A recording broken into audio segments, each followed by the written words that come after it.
Welcome to Hospitality Unpacked. I'm your host, Noah Abel, and today we're diving into the world of luxury travel and personalized experiences with a very special guest, Kyle Seltzer. Whether you're a travel enthusiast, a hospitality professional, or just curious about the art of curating exceptional adventures, this episode is packed with information you won't want to miss. How are you doing today, Kyle? Good. I'm good, Noah. Thanks for having me. It's a very tall order, no pressure at all to give an action-packed podcast here. So, happy to do it though, and excited to finally get on the hook with you. Of course, yeah. So, let's kind of start with giving, if you could give us a brief background about how you got into the hospitality industry and what your early career looked like. Yeah, sure. I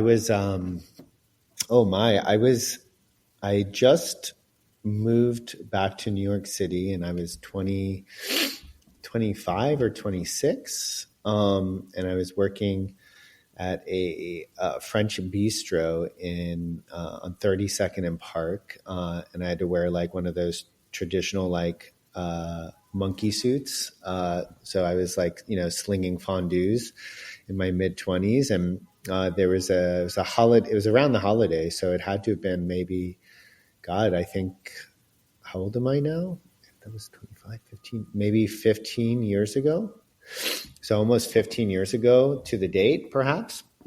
And I had met this gentleman at a restaurant. I was serving their table, and he was, and he owned a travel agency, and they did mostly leisure trips and big events. And he said, "Hey, I think you'd be great at this." And so he goes, "Come in for an interview." So I was like, "Yeah, why not?" I just moved back to New York, and I was trying to figure out what lies ahead in my life. And so I went to interview him, and he offered to pay me a very, very meager salary that would not allow me to afford a life in New York. And I said, absolutely not. That's crazy. I wasn't ready to take that risk.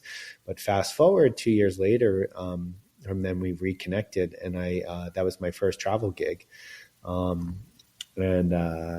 so I worked for this gentleman for a year as one of his team members, like a concierge assistant type role. And I had just enrolled back in business school at the same time, so I was pretty busy. But I was a quick learner, and the thing that I learned the quickest was that I think I had found my passion. So yeah, that's how I got started. So on the topic of finding your passion, what spoke out to you specifically about the hospitality industry, from getting your job in New York? What kind of prompted you to go into this industry specifically? I think hospitality is either in your blood or it isn't. And I think it's a pretty quick identifier, and I think it rules and spits people out pretty easily who aren't built for it. So I knew that again, I was working in restaurants when I was living in San Diego after college, and and I think my personality always lent itself, always moving and shaking a room, and so I know how to work a room, and this was a little different because I was behind. I wasn't at the restaurant anymore. I wasn't on my feet. I wasn't touching tables or people, physically. But yeah, and I think, how did I know? I think I knew because I think I was excelling quite quickly, and I didn't even realize how far I was getting. And I think that's, when you have a moment to stop and reflect, that's when you're like, oh, I actually think this might be for me. So, yeah. Yeah, for sure. I definitely agree that, from what I've seen in the hospitality industry, it's definitely you either have it or you don't. So kind of on, talking about that stuff, you started your own company, KAX Lifestyle. What was the journey going through that? What prompted you to start it, and what were any major challenges you faced while doing that? Wow, that's a big question. So I'll try to keep it concise. But my company now, KAX, or I prefer to call it KAX because that's okay. No, it's okay. A lot of people, I don't get upset, but if I'm if I'm on this podcast, I might as well make it clear for the world to hear. But yeah, so KAX was a brand that I rebranded about almost just over 2 or 3 years ago. But I had started in this industry. I think KAX aside for a moment, you know, because that, I mean, there's been so many evolutions, right? I'm also a person who likes to, uh, it's trial by fire for me. So like, I like to put myself in situations that aren't necessarily the easiest or most comfortable, but I just feel like that's how I mold and break, into the kind of the spectrum that I think I'm meant to be and my company's meant to be. And I would say that in turn actually has been the biggest challenge, right? The 10 years prior to KAX being born, right? I'd always been doing the same thing. I'd always, after my first year with this gentleman, I broke off and I said, okay, like there's not much room for growth here. And I'm very autonomous and entrepreneurial anyway. So for me to work for someone is, not good for me. And it usually hits a certain, a certain barrier and a threshold where it's just not going to work for anybody. So I was quite self-aware of that. And I said, all right, if I'm going to do this, I'm going to take a leap of faith here. And I had to there were like 3 years that I was like eating chicken sandwiches and pad thai on alternating days for like 3 years in New York City, and a 2-bedroom apartment in the East Village that was should have actually been like a 1-bedroom. So I wouldn't even say that was the hardest part for me. That was also a challenge, was to say to yourself is I don't know what I'm doing. I could go get a job that pays me good money, and I would have stability and certainty and comfort.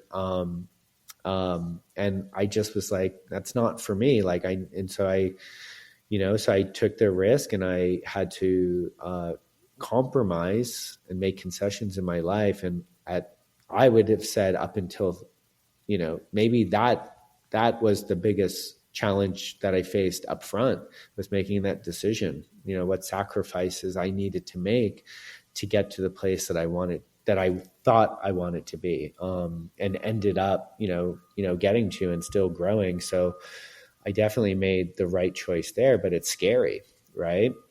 To take that leap of faith. But I would say the real challenge has been trying to evolve what it is you want your vision to be, and to also be okay that it's going to constantly change, and that people will come and people will go. And the one thing that you, as an business owner, is you have to keep your focus and straight ahead and say, I have only me to blame, or only me to congratulate, and only me to make sure that I'm creating a community, and a team and a company that people enjoy working with and people enjoy working and being a part of. So I'd say the biggest challenge has been going through so many evolutions of what I wanted things to be. And when I rebranded like 2-3 years ago into KAX Lifestyle, that was when it really officially became, I don't even want to say mine, because I refer to like our company as a community. So it's as much as our members, our clients, as it is my teams, as it is all the people that we work with around the world. So that vision has been realized, and now it's just about, it's like take like, Michelangelo, the statue. It's like, I feel like we now have we've chiseled the marble away, and now we can now it's just about perfecting the nose and perfecting the veins and the arms and the legs. And that's how I could best, give you some sort of metaphor as to where we're at now. So yeah, I think that answers the question. Yeah, for sure. And it's really cool how you're at the point where it's just fine tuning the details of the business instead of getting the broader stuff. Listen, though, it's a constant work in progress. It's just like ourselves. It's no different, you know? For sure, for sure. And then you also mentioned how your business is kind of like a community, and I know you're a very social person.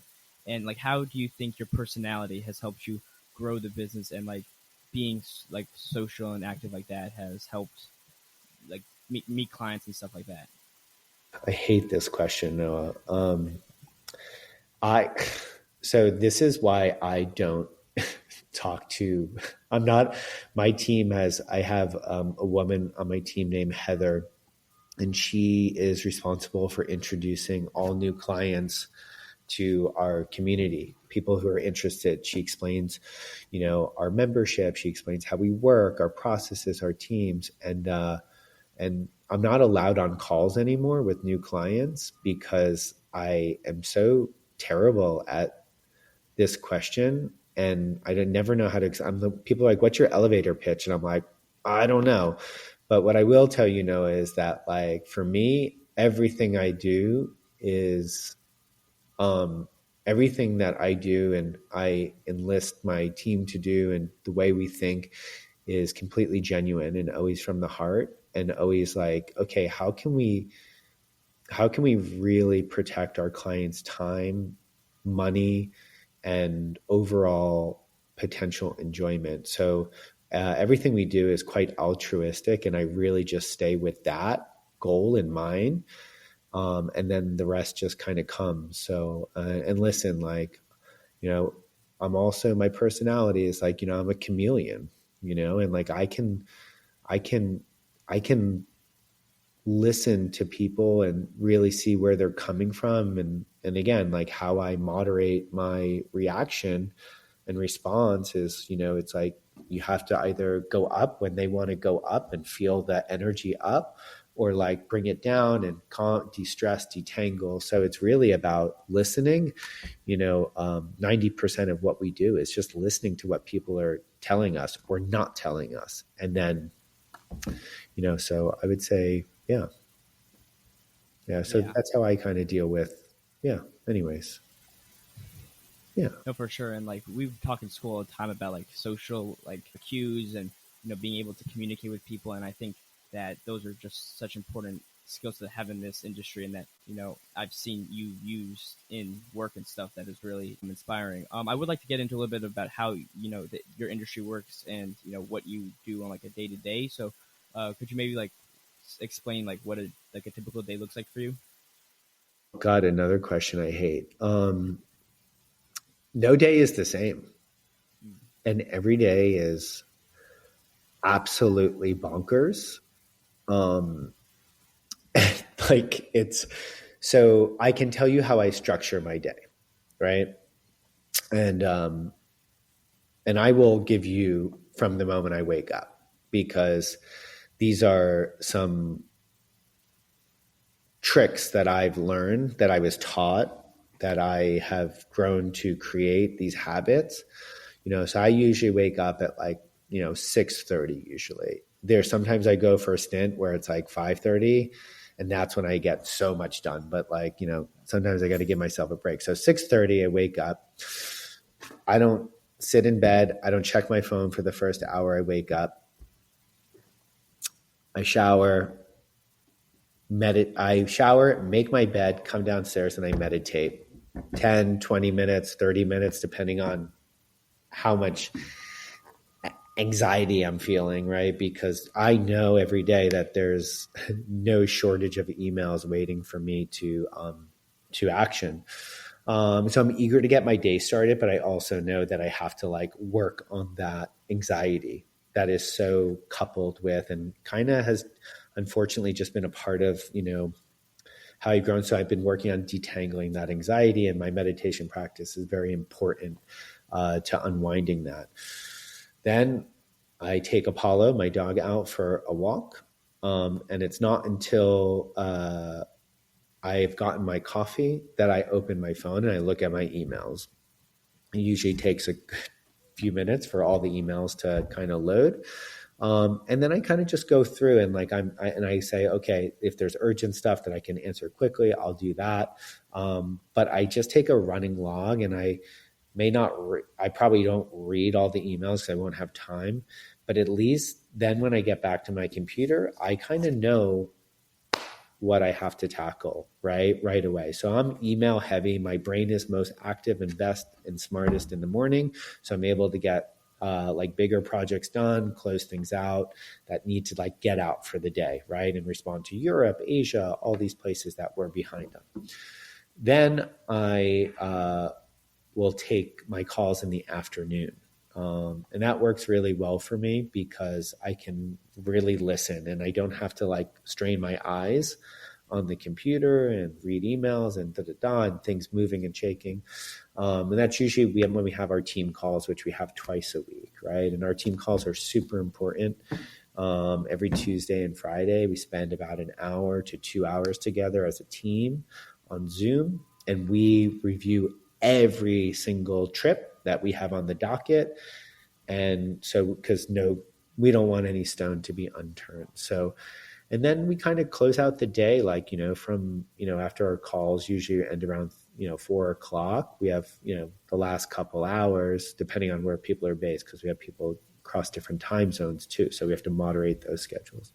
Yeah. And then we close things out and say, make sure we're getting things off that need to get out so that we can wake up and have responses in the morning. Again, a lot of it is about time management, priorities, but it's really a big shuffle throughout the day of like saying, okay, this was my priority list when I woke up this morning, but 3 p.m. is completely rearranged because 2 emergencies happened. Someone's flight got canceled. Something happened at like, so there's always something coming in to like move and shake. So we really are a team who has to be adept at, thinking quick on our feet.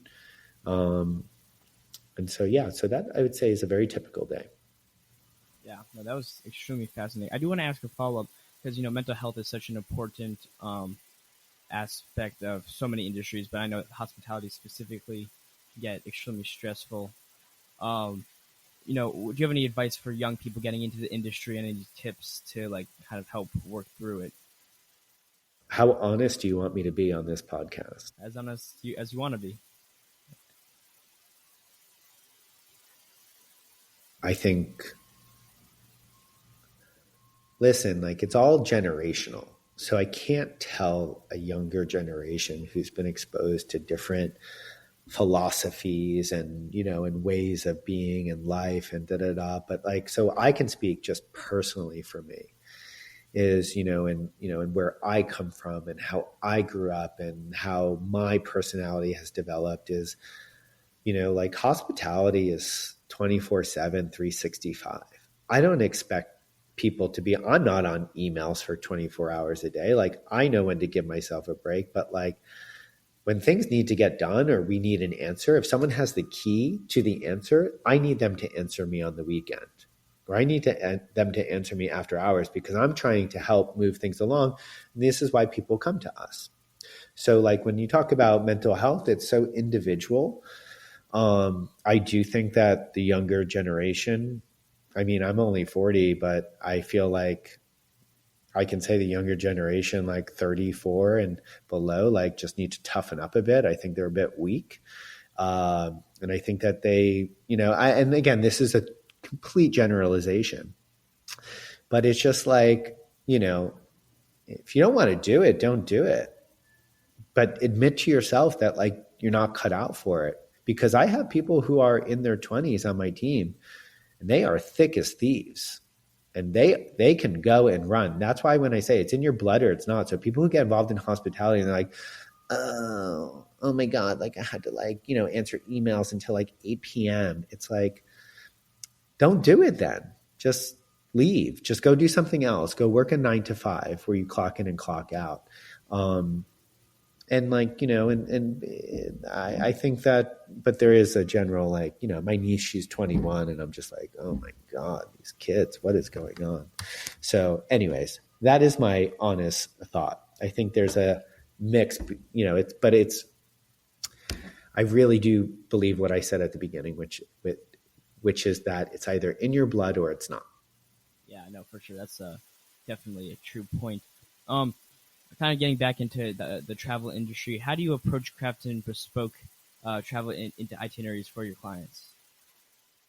Well, so the way that we, work when we engage a client, let's say it's if it's a new client who we've never worked with before, we always have what we call a concept call. And that concept call revolves around like what their idea for this trip is. And sometimes people come to us and say, I want to go to this place. And we're like, okay, why? Because we want to learn about the person and we want to learn about why they chose this place. It helps us understand their profile a little better. Not saying that there's something better, but sometimes our job is to give a full scope and say, hey, maybe there's something, different or better out there that you're just not aware of. And so we try to talk about not all the options, but hear what they're saying, take it, synthesize it, give a few other suggestions if they make sense. Or we say, you know what, you're absolutely right. We think this is great. And then we build a proposal right from the beginning. So we once we listen to them, we take one of two roads. One is we build a concept map, which gives them like 2 or 3 suggestions of trips they didn't even think that they may have wanted. The other is if we're like on the phone call, we're like, hey, you know what? This is the trip for you. Then we just go right into a proposal mode and we build things out. And we usually start presenting flights and hotels first with activity highlights. So we show them, hey, here are the hotels we recommend. Maybe it's a couple in each region just to give them an idea and explain to them the differences between these hotels and why they may like one versus another, or what one has to offer and the other, has to offer. And then we'll give like activity highlights based on what they said. So if they're like, oh, we love, private cooking experiences, we'll do something like that. If they're like adrenaline junkies, then we'll throw highlights like that into that proposal. And then we'll show them flights because logistics are important for people to understand why one destination may work better than another. Because again, a lot of people do not like to connect to get somewhere and all that stuff. So we try to nail that down. And then we dive into once we get hotels and flights sorted, we have the foundation, then we go into an activity proposal. And then the last thing we do is we slot in dining. So that's kind of the last phase. And then we usually try to get clients on a call a week, 2 weeks before their trip to review everything, like within a month of the trip.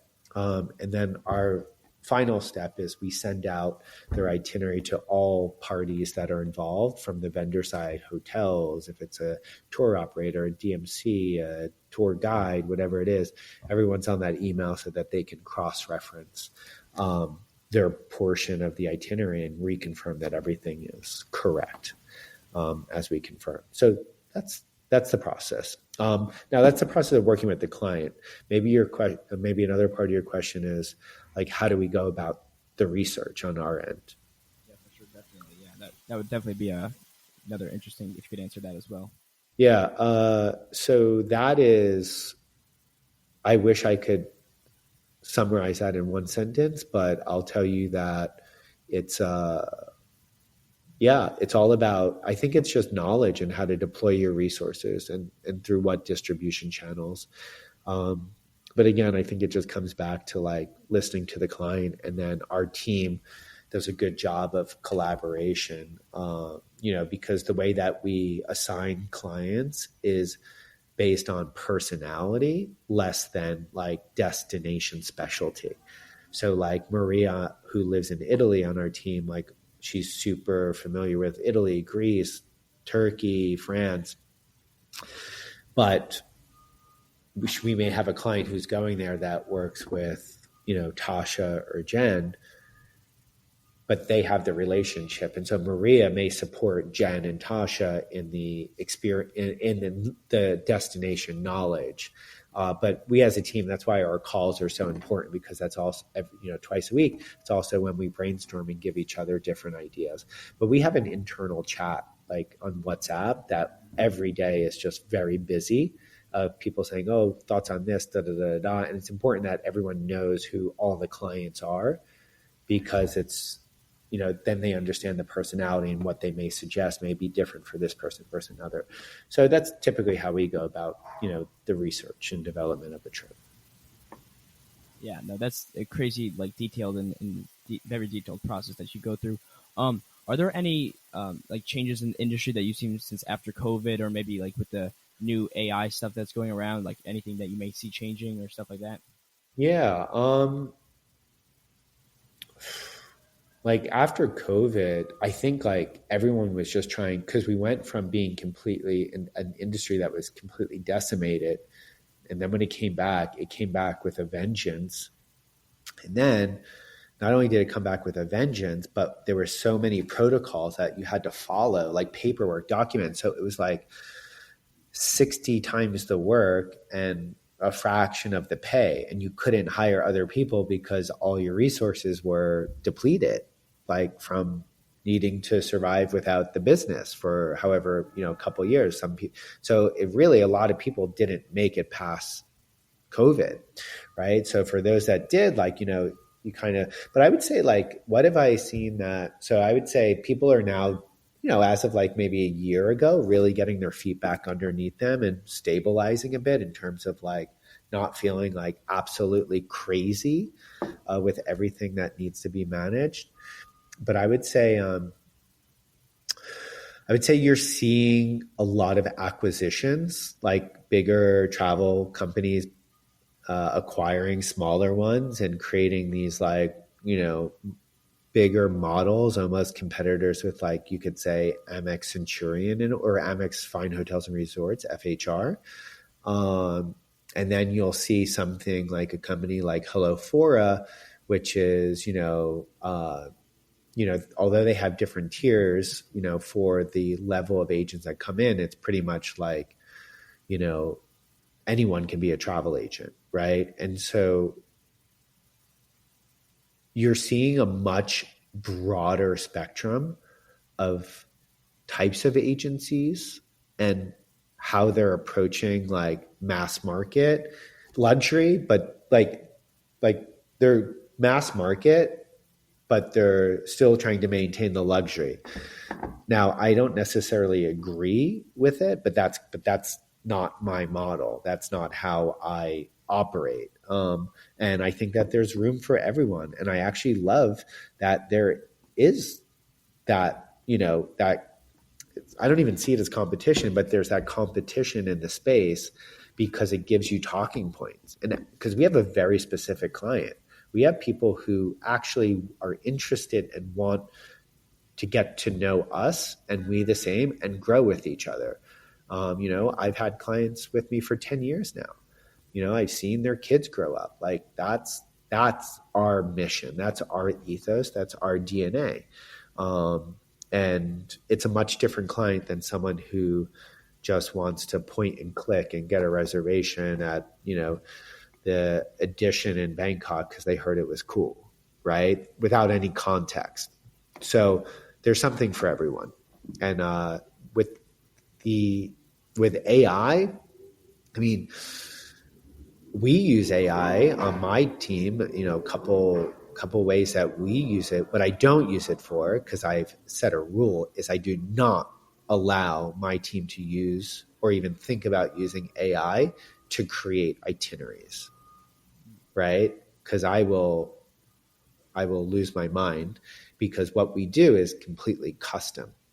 And you can put in and say, oh, this client's like this, and da-da-da. And you can create the personality and the profile, which we've started to do for some of our members, like just kind of to trial this out, and create their profile so that we have like an AI, this person, so that, let's say they throw something, they're like, I want to go to, Uzbekistan and Kazakhstan or something. And we're like, okay, well, maybe I'm not that familiar with these two countries in this Silk Road region. So let me put their profile in and then explain a little bit more about what they're looking for and see what it pumps out. And that at least gives me a quick thing, and it cuts so much noise out of the research part that I can get faster to the point. It's no different than people coming to us and we're here to cut the noise out of the internet and all the things that, people come across on the internet. So, and then the other ways that we use the AI is like, super helpful is like, just like our Zoom calls, it helps us give a good summary of, so we don't miss anything. We always take our standard notes, but it allows us those touch points. And then we also do welcome home calls with clients. And I don't want people to be taking notes on them. I want them to, my team, I really want them to pay attention. So it's a good way to have those notes documented so we can continue to build out our clients' profiles and data points. Yeah, for sure. And I think the AI perspective that you have is like very accurate for the hospitality industry. Like I'm, for example, writing this paper, and like big thing that like I'm seeing through my research and stuff is how like AI should be incorporated through an industry such as hospitality specifically, because it's such about the human connection and stuff, and making those connections is such an important part. So it should really only be used for like backhand stuff, because at the end of the day, people kind of want that connection and that face-to-face feeling. Yeah, no, and I agree, and I think that that's the tricky part here, because sometimes, I mean, I'll always look at, what someone on my team sends to me to review for something, and then one of them, I'm always like, mm-mm. It's like I spy a robot, But yeah, I agree. I mean, what we do is completely personalized. And so we use it as a resource. I would never, ever, ever, cannot ever imagine it being a complete replacement. Yeah, no, for sure, definitely. This is kind of more of like a fun question now. What is like the most memorable like trip that you've either planned or been on? Most memorable trip I planned or have been on. I'd say the most memorable trip that we've planned was, we have a client who gifted a beautiful trip for a family that they have a child with pretty advanced physical and mental disabilities. And she's in a wheelchair and and through some foundation, they gifted this family like a 10-day trip to London and Paris. And not only was it like just a tremendous gesture by this client of ours to, this family, but to be able to engage with this family and, again, because we sell luxury, right? And so, maybe this is a family who's not, used to staying at, the Ritz Paris or da da da. And I always say, like, luxury, it means something different to everyone.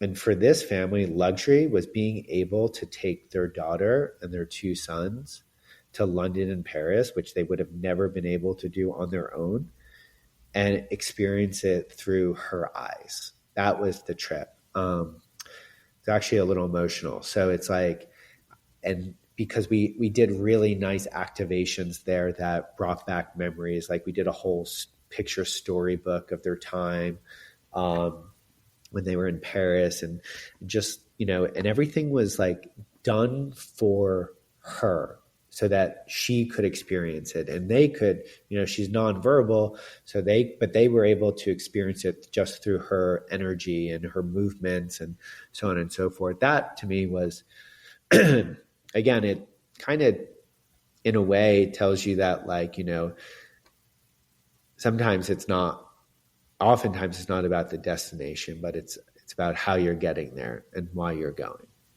In terms of most memorable trip, I mean, listen, like my trip last November to Antarctica was like nothing else. The great nothing is what it was, like to be able to go to a place. I mean, I can't remember the last time I didn't have any service for 5 hours, let alone 5 days, completely disconnected. And it was magical. Yeah, for sure. And I think that's like one of the reasons why I personally like this industry so much is, as you were saying, like being able to create those experiences and like, create the memories for people to experience in any way that they're most comfortable in doing so. Yes, sir.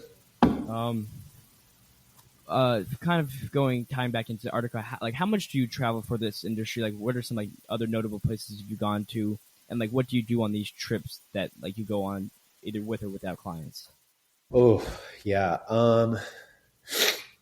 I travel a lot. I'm trying to slow it down. I have people on my team now, and I think it's important to get, them out and traveling. And also, like I want to really focus on other projects that are in the pipeline for us. And I think that requires me to stay in one place for a little bit, which is very hard for me. But when I go on these trips, it's a mix of things. I could be scouting something specifically for a client. Um, I could be going to, I mostly only go places that I want to go, which is such a privilege, right? At this stage, right? It wasn't always that way, but like I rarely am going to a place where I don't want to go. Um, and yeah, and so when I'm going, I mean, I'm doing everything. No, I mean, it's like a whirlwind. If you see me, you wouldn't even. It's like a tornado sweeping through, all these places every time I go. It's restaurants, it's bars, it's parks, it's bookstores, it's galleries, and but I really try not to structure my time too much because that would first, I don't have time to do that. And second, I always like to, again, like I said earlier, like trial by fire. I just like to like learn as I go and face the struggles because it also helps me understand where the hurdles are so that I can, we can prepare best for our clients. Yeah, no, definitely. Kind of coming to the end here a little bit. How can aspiring travel advisors or just people trying to get into the industry differentiate themselves in today's market? Again, I think I have to answer this honestly. How can they differentiate?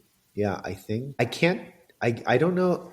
I have to think about that harder. And I don't know if I actually have an answer for how they can differentiate themselves. But what advice I can give is don't try not to give when you are talking to people. Number one, talk to as many people in the industry as you can, like who, because there's so many different models, right? From the advisory side. And there's also different things you could do within travel companies. You can do marketing, right? You can be in just like the concept side. You can, you can be on the hotel side and sales and da da da. And like, you could be in events and something like that. So there's so many different areas. So I always recommend trying to get a spectrum on both sides, right? And then if you're focusing on like advisory, you say, okay, like, because there's corporate, there's leisure, there's events, there's luxury, there's mass market and like 3, 4 star, which, is very high volume in revenue. There's flights, which is a whole separate monster. So just try to like learn as much as possible. And then if you are ever interviewing, don't try to give people the answers that you think they want to hear. Just give them the answers that come from your heart and you will end up in the right place. You will always end up in the right place if you are giving honest answers and not trying to tell someone what they want to hear. This industry is so big and so vast, and you think that like it can't get any bigger, and then you're really focusing on one group, such as advisory. Like I've learned so much today from this episode about like how detailed it can get and all the different factors just within this one aspect of it, and it's just a really crazy area to work in. Yeah, and I'll tell you that it's a seemingly big industry, but it's quite small. But what makes it seem very big is it's so nuanced, Mm. right? So there's all these like sub pockets, subcategories, this, that, different models. There's also so much improvement in technology, right? Mm-hmm. Like I have a friend who, there's this amazing, restaurant app that she's working on that I think is going to be a game changer. And like, there are other restaurant apps, but this is like something I haven't like seen or heard of before them. So there's a lot of different tools too, right? Like Mm-hmm. also someone who I've known in the industry for a long time, he's created and has been so successful with this commission tracking platform. There was a problem in our industry of hotels paying commissions in a timely manner, and he has been working diligently on this platform to find a solution, and he has, and it has been an incredible enhancement for our industry. So that's what I'm saying. It's also growing in how many ways it can, because how many ways it can be better, you know. So Yeah, yes. that whole side of it is just crazy too. Like all the different areas where entrepreneurs can come in and so many ways to improve and like, get the industry to be truly like almost perfect. But it will obviously nothing's ever truly perfect. um, I think with that though, I don't have any more questions for you. Do you have any other, last minute tips of advice or anything like that to share? I mean, I would just say, like, I think this goes for across any profession or younger people like trying to figure out where they land, or even like listen, like the thing in like the travel industry, it's a lot of people's second and third careers, right?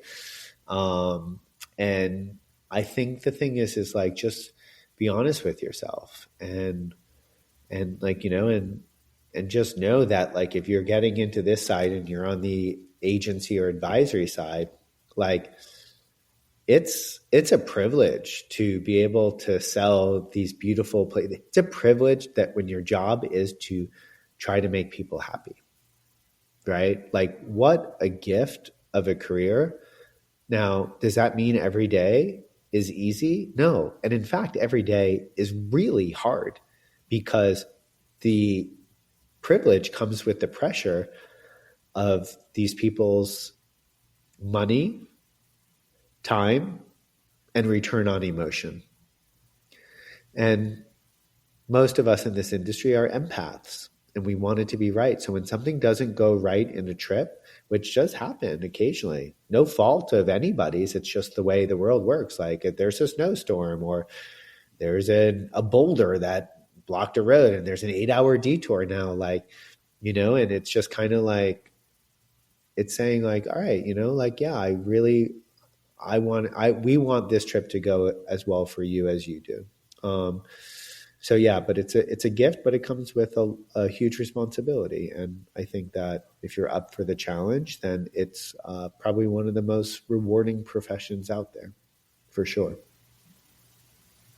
Thank you so much. I think with that, we'll end it here. Thank you, Kyle, for joining me today, and thank you, everyone, for watching. We'll see you next time. Noah, it has been my pleasure. Thank you.